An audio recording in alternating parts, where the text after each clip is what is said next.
Hi guys, it's the Geek again, and I'm not here to have fun today. Some of you might know, because I said in an earlier video, that I went to my local sci-fi convention. It's called Convergence. It's in Bloomington, Minnesota. And while I was there, I went to a panel, and I'm looking for that right now. Okay, here it is. I think this is what it was called. Criticism and Empathy Online. That was the name of the panel.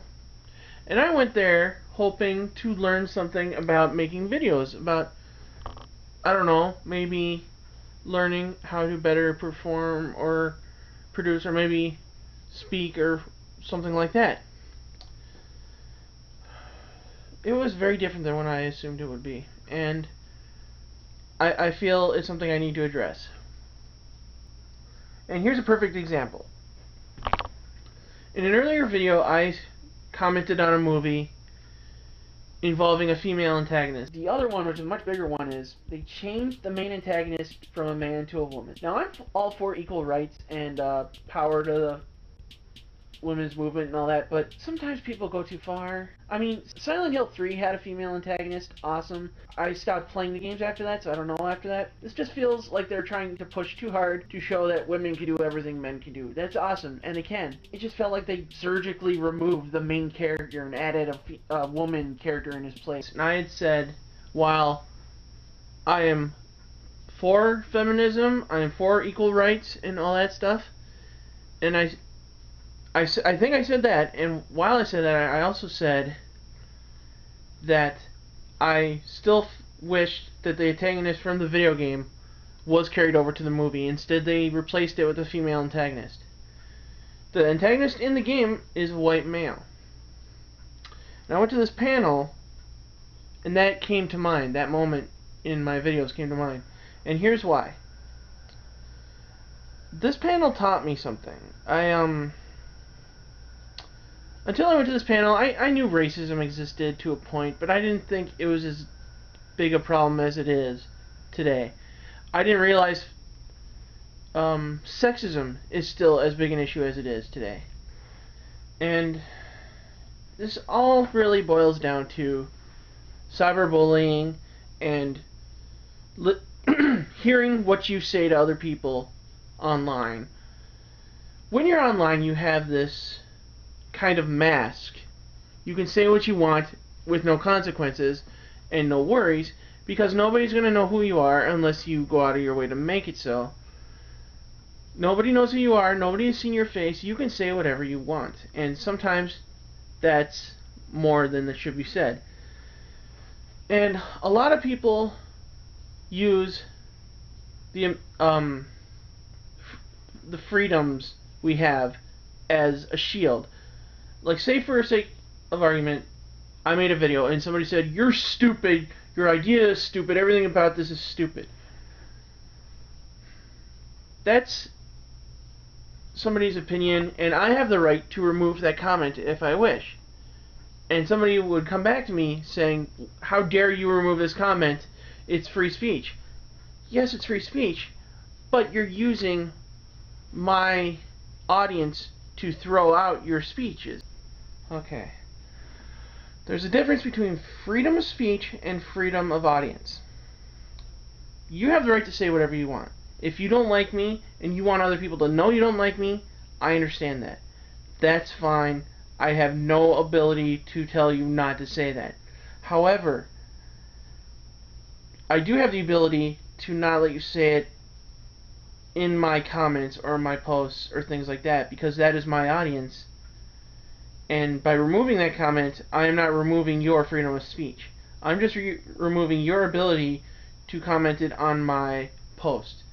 And I know this all sounds really jaded and selfish, and the point I'm trying to make is that cyberbullying is still very, very real. Much more real than I ever assumed it would be at the time.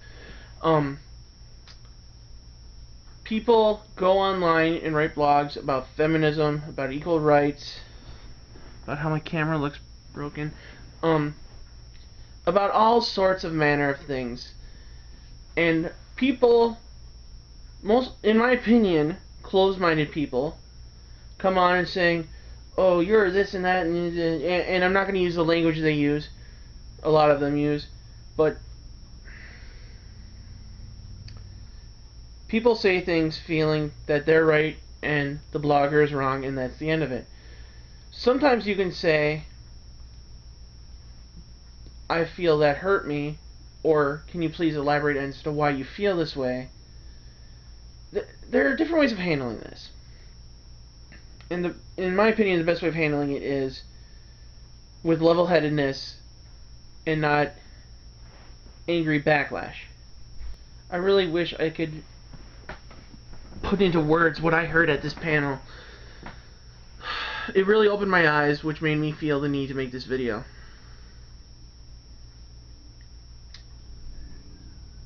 And I'm still struggling with how to word it. So, I guess the best way I can do it is just by saying there were 5 panelists at this panel. I'm using the word panel a lot, and I'm going to show them all here. If you can't see them, I will type them up.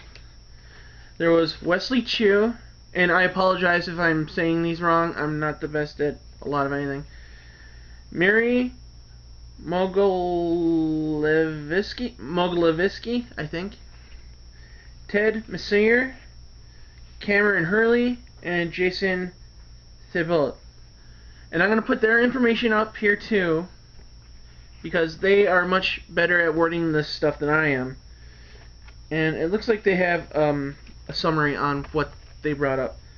When people abuse anonymity to give hurtful, damaging criticism, is this merely a failure of empathy, or is there something more there? How do you criticize people without triggering a flame war? Should you try to avoid flame wars? This is actually a hot topic, which I didn't realize was as big a topic as it was until I went to this panel. And I feel it's something that needs to be addressed more. So I'm asking my viewers, my friends, anybody who's willing to comment and put up your feelings, and to take a look at these 5 panelists' contributions to the subject.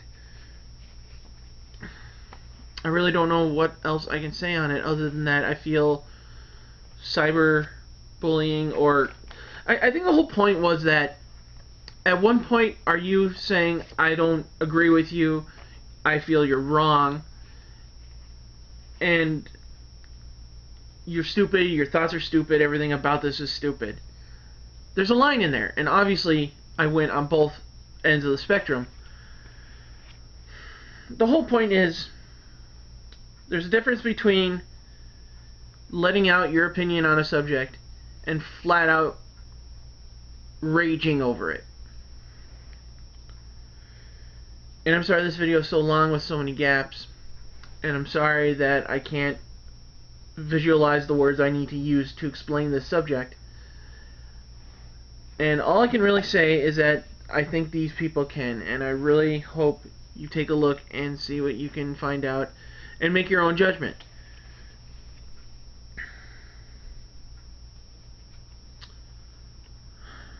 This video is not meant to be humorous or nestled in pop culture like my other ones, or how I try to make my other ones.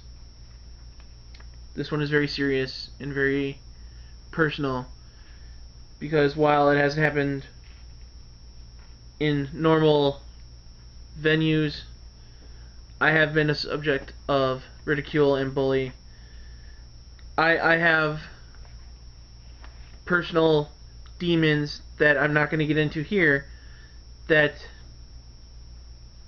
make my life difficult, and I have been made fun of and bullied because of it on occasion, and I know I haven't even gotten remotely the worst of it. There's far worse things that can be said, and far worse things that have been done to other people in similar situations. I'm asking you to when you comment on anybody's post or blog or video, to think about what you're about to say and try to say it without attacking the person.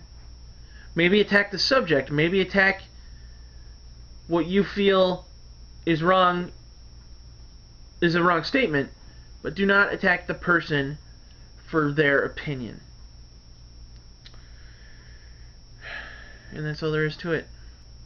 And I honestly want to thank these 5 people, if they see this video, for opening my eyes. And I hope to someday hear from these people again and maybe make friendships with them. I don't know them personally. I met them at a panel, spent maybe a total of 10 minutes talking to them as a group while they were talking to other people. I did not get any real personal time with them, but I heard enough, and I hope you've heard enough too. And I hope if it just makes you think, maybe I've said something that could be hurtful to somebody, maybe I should go back and explain my feelings and say, I didn't mean to upset you personally, I have a different viewpoint and I tried to express that, and that's as far as you meant for it to go.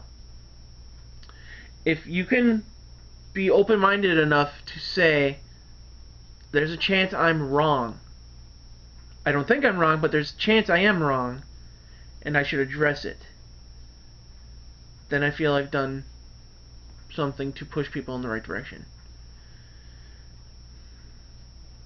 My name is John Proft. I am a geek.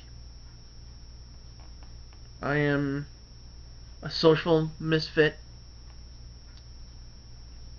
And I am not alone. And it took me a very long time to really realize that. Thank you for your time. Until next time, good journey.